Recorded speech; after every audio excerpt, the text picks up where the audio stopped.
Oh my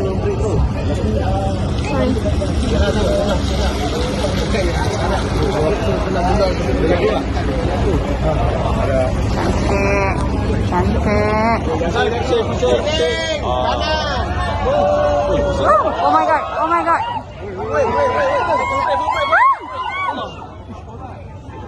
Oh my god, oh my god.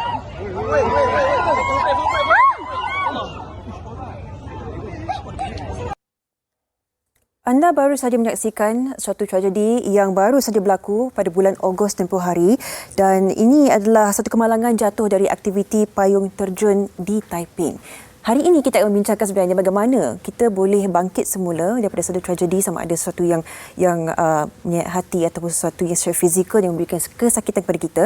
Dan saya bersama dengan individu yang telah pun mengalami kemalangan terbabit hari ini untuk berkongsi kisahnya sendiri, bagaimana beliau bangkit semula hari ini, mampu untuk bersama kita di Malaysia hari ini untuk berkongsikan kisah tersebut. Bersama saya, Datin Suryati Supar. Assalamualaikum. Waalaikumsalam. Selamat tahun baru. Selamat tahun baru. 2021. Terima kasih kerana menjemput saya Terima kasih hadir juga. hari ini. Datin, looking good. Ya, I'm good. Sihat, Alhamdulillah. Alhamdulillah. Semakin pulih.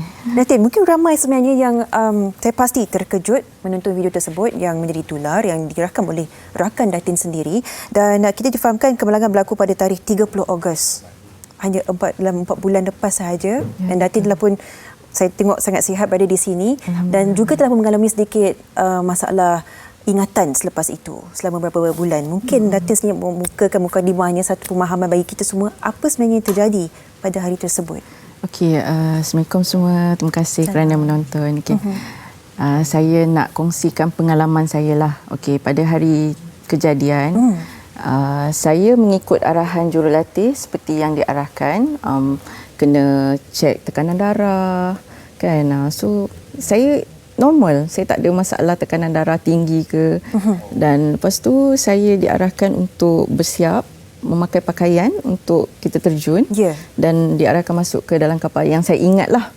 Okey, lepas tu masa dekat dalam kapal 4,000 kaki saya diarahkan terjun. Masa tu saya terjun, saya tak adalah kata tak takut gemuruh tu ada, tapi saya berani, saya terjun juga. Dan saya enjoy the view. View sangat cantik, saya seronok sangat. Tapi lepas tu saya sedar-sedar saya dekat hospital. Wow. So saya tak sedar yang saya ni dah pengsan di udara. Datin pengsan di udara pada ketika itu. Dan masa terjunan tu memang masih ingat segar lagi lah. Memang nampak kehijauan dan sebagainya. Dia sebelum kemalangan saya ingat. Tapi selepas kemalangan memang saya tak tahulah apa yang berlaku. Saya banyak tak ingat, dan itulah saya hilang ingatan, saya ada ke alam lain. Tapi alam apa saya tak tahu alam apa. Kita akan ke soalan tersebutlah untuk melihat apakah sebenarnya yang dialami oleh Puan semasa tempoh pemulihan tu. Dan kita difahamkan Puan telah pun jatuh pada ketinggian 150 kaki. Datin jatuh pada ketinggian 150 kaki bersamaan dengan 16 tingkat. Ya, betul. 16 tingkat ya tuan-tuan dan puan. Jadi ini bukan perkara yang boleh kita membuat sebagai satu jenaka dan sebagainya, kan. Tapi ada juga kisah itu yang Datin boleh kongsikan. Tapi setakat ini kita melihat Datin memang masih boleh berjalan, memang nampak sihat dan sebagainya. Alhamdulillah. Apakah damage ataupun kecederaan yang dialami selepas kejadian itu, Datin? Kejadian tu saya mengikut laporan polis yang saya baca 150 kaki lah. Sebab ada laporan polis kan, saya baca 150 kaki. Saya tidak mengikut arahan jurulatih. Tapi masa tu sebenarnya saya dah pingsan. Okey. Saya patah kaki kiri 5 kali operation. 5 kali? 5 kali operation. Mudahan, wow. Saya masuk 2 hospital. Hospital Taiping dan Hospital HUKM. Tapi saya tak sedar langsung saya dekat Taiping. HUKM saya sedar, tapi masa tu saya masih hilang ingatan, saya ada kat alam lain. Saya sedar tapi saya ada kat alam lain. So, itulah saya pun tak tahu nak cakap alam apa. Baik. Itu agak sukar untuk diolahkan bila mungkin Datin pun sekali dalam keadaan yang masih mungkin sedikit trauma, mungkin dalam keadaan yang badan tu pun terkejut sekali. Dan kita difahamkan ingatan pulih semula waktu maghrib pada 27 Oktober 2020. Boleh saya tanyakan apakah benda pertama yang terlintas di minda Datin pada ketika itu? Okey, macam ni. Sebenarnya masa saya hilang ingatan tu, saya macam ni, 10% saya sedar. Saya ni normal. Sebab saya boleh bersolat macam biasa. Kalau orang hilang ingatan mungkin tak bersolat, tapi saya solat. Cuma saya ke alam lain. Jadi saya cakap dengan suami saya, tolonglah carikan ustaz, ubatkanlah saya. Saya cakap kat dia, saya ada ke alam lain. Jadi suami saya cakap, macam ni lah, you boleh bersolat, you solatlah, you minta pada Allah. Jadi maghrib tu nak tunggu ke isyak kan sekejap je kan. Jadi in between maghrib ke isyak tu, lepas saya sembahyang maghrib, saya buat solat taubat, saya buat solat hajat. Dan masa itulah saya berdoa, saya minta Allah kembalikan saya ke alam saya. Masa tu saya menangis-nangis, saya minta Allah kembalikan saya ke alam saya. Masa itulah macam mana saya tinggalkan rumah pada bulan Ogos tu, Allah hantar saya balik pada masa tu. Wow. Allah makbulkan doa saya masa tu. Masa tu saya menangis-nangis gembira sebab saya dah balik ke alam saya. Tapi masa tu ada sikit lagi lah sebab mungkin ada gangguan ke otak kan. Sebab saya mudah lupa. Datin dikelilingi dengan begitu banyak spekulasi kan dalam masa beberapa bulan yang sukar itu. Dan bila Datin menyebut berkenaan perasaan seolah-olah seperti berada di alam lain itu, adakah mungkin itu satu perasaan yang juga dirasai seketika sebelum perkara itu berlaku, sebelum terjunan payung terjun tu? Oh tak, saya tak ada rasa. Gitu memang saya rasa normal je, biasa je. Baik. Kita menyimbas semula lah. Kerana ini satu perkara yang sangat agak berbeza. Dan Datin, boleh kongsikan juga kan daripada aspek pemulihannya. Saya pasti Datin juga mempunyai satu support system yang sangat-sangat kukuh. Keluarga juga mainkan peranan yang sangat besar. Kerana itulah kita melihat Datin pulih dengan cukup baik. Ingatan pun datang semula dengan tempoh masa yang cukup pendek kan. Bagaimana mereka memberikan sokongan kepada Datin? Okey, mereka jaga saya dengan baik lah. Macam bagi saya makanan, macam sentiasa ada dengan saya lah. Sentiasa ada dengan saya. Mana saya pergi sentiasa ada. Sebab saya ni kan hilang ingatan, saya pun tak tahu apa saya buat. Lepas tu anak saya sentiasa ada dengan saya. Mana saya pergi, anak saya sentiasa ada dengan saya. Lepas tu mak saya jaga saya, suami saya jaga saya. Inilah orang kuat yang sentiasa ada dengan saya. Nanti kita melihat gambar-gambar Datin ni kan, Datin memang nampaklah seorang yang berani, yang agak lasak, memang suka kan aktiviti lasak macam ni kan. Dia pernah tak Datin terdetik dulu masa dalam aktiviti yang lain sebagainya yang ini antara risiko yang barangkali boleh dihadapi oleh sesiapa sahaja bagi mereka yang berani melakukan aktiviti sukan lasak ni, Datin?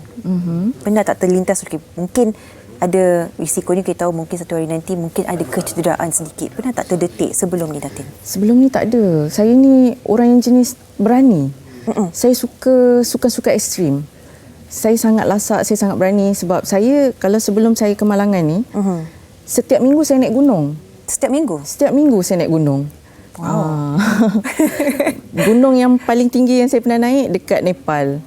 Sebelum PKP, saya balik Malaysia sebelum PKP lah. Maksudnya saya pergi sebelum PKP. Saya sampai Malaysia dah PKP. Saya naik dekat Nepal, Annapurna Base Camp. So saya sangat lasak. So saya bukan jenis orang yang duduk rumah je, tak. Saya memang suka naik gunung. Sebab saya suka kehijauan, ketenangan dekat gunung. Saya suka. Tapi sekarang ni saya kena duduk rumah je lah. buat masa ni saya berehat lah. Dululah. Tapi menjadi satu kejutan yang sangat besar jugalah untuk Datin apabila mengalami kemalangan macam ni. Sebab tak pernah menyangka Datin pun jenis yang lasak, keluar rumah dan sebagainya kan. Bagaimana kawan-kawan, rakan-rakan semua yang biasa melakukan aktiviti seperti ini bersama Datin? Apakah persepsi mereka? Bagaimana penjagaan mereka dengan Datin? Setakat ni ada yang bermesej dengan saya, tanya khabar apa semua. Tapi masa tu saya minta maaf lah. Masa tu saya hilang ingatan. Saya boleh reply, saya masih kenal mereka. Tapi saya macam tak fokus sangat sebab saya masa tu saya fokus ke alam yang saya duduk, saya nak balik. Saya nak balik ke alam saya. Jadi selepas saya dah pulih ingatan, saya kontak balik mereka, saya bagi tahu saya minta maaf sebab saya hilang ingatan. Bukan saya sengaja nak ignore mereka. Sebab kalau siapa-siapa pun duduk kat saya mestilah nak balik kan. Of course lah nak balik. Saya nak balik kat alam saya. Jadi saya tak berapa pedulikan sangatlah kata-kata mereka tu. Sekarang ni saya dah call balik mereka bagi tahu saya dah pulih, alhamdulillah. Kita nampak semangat juang Datin itu, memang seorang yang kuat kan. Jadi bila berlakunya perkara seperti ini, ada spekulasi orang ramai, ada ramai yang menyebarkan cerita-cerita yang sangat beza daripada versi yang diceritakan oleh Datin. Bagaimana Datin mengendali situasi seperti itu untuk memberikan inspirasi kepada ramai lagi untuk tidak mudah orang kata terkesan dengan kata-kata orang, terkesan dengan perbuatan orang lain bila kita melalui satu tragedi kita sendiri, Datin? Okey, macam ni. Masa saya hilang ingatan tu, saya nak balik ke alam sendiri kan.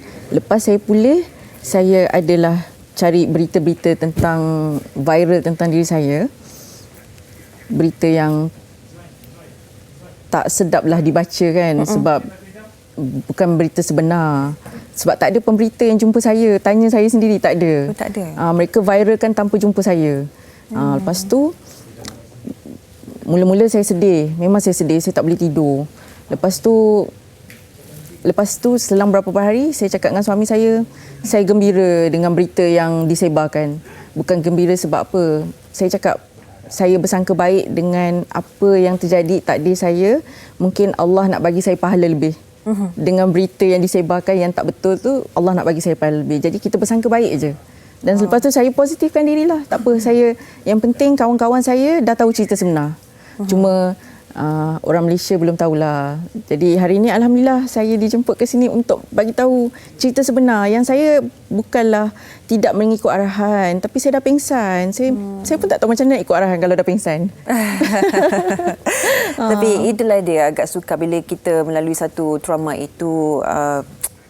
Mungkin azam itu yang membuatkan kita sentiasa perlu adalah untuk mengekalkan diri kita kuat. Jadi sebagai seseorang yang telah melalui satu tempoh yang sukar, untuk kita semua yang memasuki tahun baru 2021 ini yang ingin juga kekal kuat, kekal bersemangat, kekal orang kata tidak mudah putus asa dan tidak mudah terkesan dengan perkara negatif, apa yang Datin boleh sampaikan kepada kita semua bersempena dengan tahun baru?